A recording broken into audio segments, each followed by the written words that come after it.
ಹಾಸನದಲ್ಲಿ ಕಾಡಾನೆ ಕಾರ್ಯಾಚರಣೆ ವೇಳೆ ಮೃತಪಟ್ಟ ದಸರಾ ಆನೆ ಅರ್ಜುನನ ಸ್ಮಾರಕ ನಿರ್ಮಾಣ ಕಾರ್ಯ ನೆನೆಗುದಿಗೆ ಬಿದ್ದಿರುವಂತೆಯೇ ನಟ ಚಾಲೆಂಜಿಂಗ್ ಸ್ಟಾರ್ ದರ್ಶನ್ ಸ್ಮಾರಕ ನಿರ್ಮಾಣಕ್ಕೆ ನೆರವು ನೀಡಿ ಶ್ಲಾಘನೆಗೆ ಪಾತ್ರರಾಗಿದ್ದಾರೆ.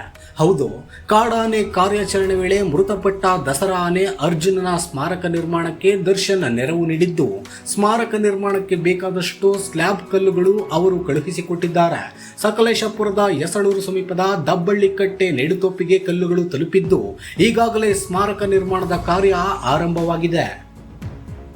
ಈ ಹಿಂದೆ ತಮ್ಮ ಸಾಮಾಜಿಕ ಜಾಲತಾಣದಲ್ಲಿ ಅರ್ಜುನ ಆನೆ ಸಮಾಧಿ ಕುರಿತು ಪೋಸ್ಟ್ ಮಾಡಿ ಸ್ಮಾರಕ ನಿರ್ಮಾಣಕ್ಕೆ ನೆರವು ನೀಡುವುದಾಗಿ ಡಿ ಬಾಸ್ ಮಾತು ಕೊಟ್ಟಿದ್ರು. ಈ ಮಾತನ್ನ ಅವರು ಈಗ ಉಳಿಸಿಕೊಂಡಿದ್ದು, ಕಲ್ಲನ್ನ ಸಮಾಧಿ ಸ್ಥಳಕ್ಕೆ ಪ್ರಯಾಸದಿಂದ ಸಾಗಿರೋ ಬಗ್ಗೆ ವಿಡಿಯೋ ಮಾಡಿ ದರ್ಶನ್ ಆಪ್ತರು ಶೇರ್ ಮಾಡಿದ್ದಾರೆ. ಚಾಲೆಂಜಿಂಗ್ ಸ್ಟಾರ್ ದರ್ಶನ್ ಪ್ರಾಣಿ ಪ್ರಿಯರಾಗಿದ್ದು, ತಮ್ಮ ಫಾರ್ಮ್ ಹೌಸ್ನಲ್ಲಿ ಸಾಕಷ್ಟು ಬಗೆಯ ಪ್ರಾಣಿ ಪಕ್ಷಿಗಳನ್ನ ಸಾಕ್ತಿದ್ದಾರೆ. ಮಾತ್ರವಲ್ಲದೆ ಅವರು ಈಗಾಗಲೇ ಮೈಸೂರಿನ ಮೃಗಾಲಯದಲ್ಲಿ ಸಾಕಷ್ಟು ಪ್ರಾಣಿಗಳನ್ನ ದತ್ತು ಪಡೆದು ಸಾಕ್ತಿದ್ದಾರೆ.